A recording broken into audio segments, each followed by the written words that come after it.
नमस्कार दोस्तों, मैं राहुल आप सभी का हार्दिक अभिनंदन करता हूं। दोस्तों, आज मैं आपको बताऊंगा दानवीर कर्ण और द्रौपदी करते थे एक दूसरे से प्रेम और करना चाहते थे एक दूसरे से विवाह, पर ऐसा क्यों नहीं हो पाया। पर इससे पहले दोस्तों, अगर आपने हमारा चैनल सब्सक्राइब नहीं किया है तो प्लीज़ कर लो दोस्तों, क्योंकि इसके लिए आपको कोई भी चार्ज या शुल्क नहीं देना होता। ये बिल्कुल फ्री है दोस्तों। और इसका एक फायदा यह भी है कि मैं जब कभी अपने YouTube चैनल पर ऐसे रोचक तथ्य या पौराणिक कथा अपलोड करूंगा तो ये सर्वप्रथम आपके पास पहुंचती है, अगर आपने हमारा चैनल सब्सक्राइब किया होता है तो दोस्तों नीचे सब्सक्राइब का बटन दिया हुआ है, उस पर क्लिक करें और हमारा चैनल जरूर सब्सक्राइब करें। दोस्तों, आइए जानते हैं हम इस रोचक तथ्य के बारे में। पर इससे पहले हम कर्ण के जन्म से संबंधित कुछ जानकारियां आपको बताएंगे। दोस्तों, जब कर्ण का जन्म हुआ था उस समय कुंती अविवाहित थी। समाज के तानों और लांछनों से बचने के लिए कुंती ने अपने पुत्र कर्ण को नदी में फेंक दिया था तथा एक सूद पुत्र को कर्ण जब बहते हुए मिले तो उन्होंने कर्ण को अपने पुत्र के रूप में पालने का निर्णय लिया। दोस्तों, सूद संपत्ति के पास पलने के कारण कर्ण सूद पुत्र कहलाए। दोस्तों, कर्ण ने अपनी शिक्षा दीक्षा परशुराम के आश्रम में संपन्न करी थी।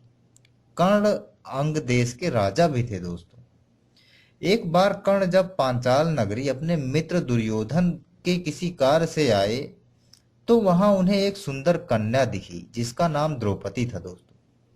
दोस्तों, द्रौपदी और कर्ण दोनों एक दूसरे के प्रति आकर्षित हो गए तथा दोनों एक दूसरे से विवाह भी करना चाहते थे। दोस्तों, स्वयंवर से पूर्व द्रौपदी ने यह निर्णय लिया था कि वह स्वयंवर में कर्ण के गले में ही वरमाला डालेंगी, परंतु ऐसा क्या हुआ कि द्रौपदी ने स्वयंवर में अपना निर्णय बदल लिया और कर्ण की जगह अर्जुन के गले में वरमाला डाल दी। दरअसल दोस्तों, स्वयंवर से पूर्व द्रौपदी इस बात से अपरिचित थी कि कर्ण एक सूद पुत्र है तथा यह बात द्रौपदी को अपनी एक दासी से पता चली। दोस्तों, अब यदि द्रौपदी कर्ण से विवाह करती तो उसके परिवार को अनेकों लांछनों का सामना करना पड़ता। अतः अपने परिवार के सम्मान को बचाने के लिए द्रौपदी ने न चाहते हुए भी कर्ण के साथ विवाह के प्रस्ताव को ठुकरा दिया। दोस्तों, द्रौपदी के स्वयंवर में महाराजा द्रौपद ने यह शर्त रखी थी कि जो भी वीर पुरुष सामने रखे धनुष को उठाकर उसमें डोर चढ़ाकर ऊपर घूम रही मछली की आंखों में निशाना लगाएगा वही मेरी पुत्री से विवाह करने योग्य होगा। दोस्तों, परंतु इस प्रतिस्पर्धा इतनी आसान नहीं थी जितनी लग रही थी। वास्तविकता में जो धनुष स्वयंवर के लिए रखा गया था वह एक विशेष धातु का बना हुआ था, जिस कारण उसका वजन बहुत अधिक हो गया था। दोस्तों, जिसे उठाने के लिए हाथी जितने बल की आवश्यकता पड़ती तथा मछली की आंखों में निशाना नीचे तेल से भरे बर्तन में मछली की परछाई देखकर लगाना था। इसके अलावा निशाना लगाने के लिए केवल एक ही बाण प्रयोग में लाया जा सकता था। दोस्तों, इस प्रकार के शर्त को पूरा करने का सामर्थ्य अर्जुन के अलावा केवल कर्ण के पास था, क्योंकि धनुर्विद्या में वह अर्जुन के समान कुशल थे। केवल कुशल ही नहीं, कई बार उन्हें अर्जुन से ज्यादा सामर्थ्यवान माना गया है। दोस्तों, कर्ण स्वयंवर में रखी गई शर्त को पूरा करने के लिए उठे तथा उन्होंने उस अत्यधिक वजनी धनुष को एक बार में ही उठा लिया। उनके इस पराक्रम को देख सभा में सभी आश्चर्यचकित रह गए। उधर द्रौपदी जानती थी कि कर्ण स्वयंवर में रखे गए शर्त को अवश्य ही पूरा कर लेगा और वह ऐसा चाहती भी थी, परंतु अपने परिवार के सम्मान को ध्यान में रख द्रौपदी ने कर्ण को अपमानित कर उस स्वयंवर की शर्त पूरी करने से रोक देते हैं।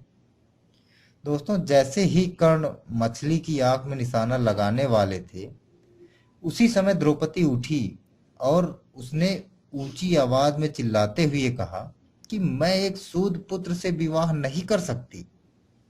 दोस्तों, द्रौपदी की इस बात को सुन सभा में उपस्थित सभी व्यक्ति हंसने लगे। कर्ण द्रौपदी द्वारा किए गए अपने इस अपमान को सहन नहीं कर सका। मित्रों, तथा उसी समय स्वयंवर को छोड़कर वहां से चले आए। दोस्तों, द्रौपदी द्वारा अपमान के कारण कर्ण ने विवाह का विचार ही छोड़ दिया था, परंतु अपने पिता के जिद के कारण उन्होंने 2 विवाह किए।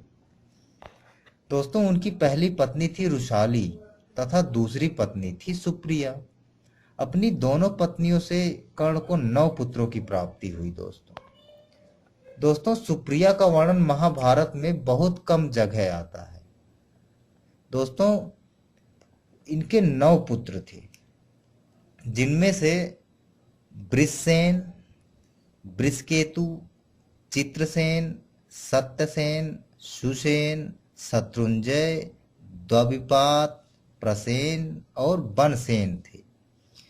दोस्तों, कर्ण के सभी पुत्र महाभारत के युद्ध में शामिल हुए। उनमें से 8 वीरगति को प्राप्त हो गए थे। प्रसेन की मौत सात्यकी के हाथों, शत्रुंजय, वृषसेन और द्विपात की अर्जुन, बनसेन की भीम, चित्रसेन, सत्यसेन और सुसेन की नकुल द्वारा मृत्यु हुई थी।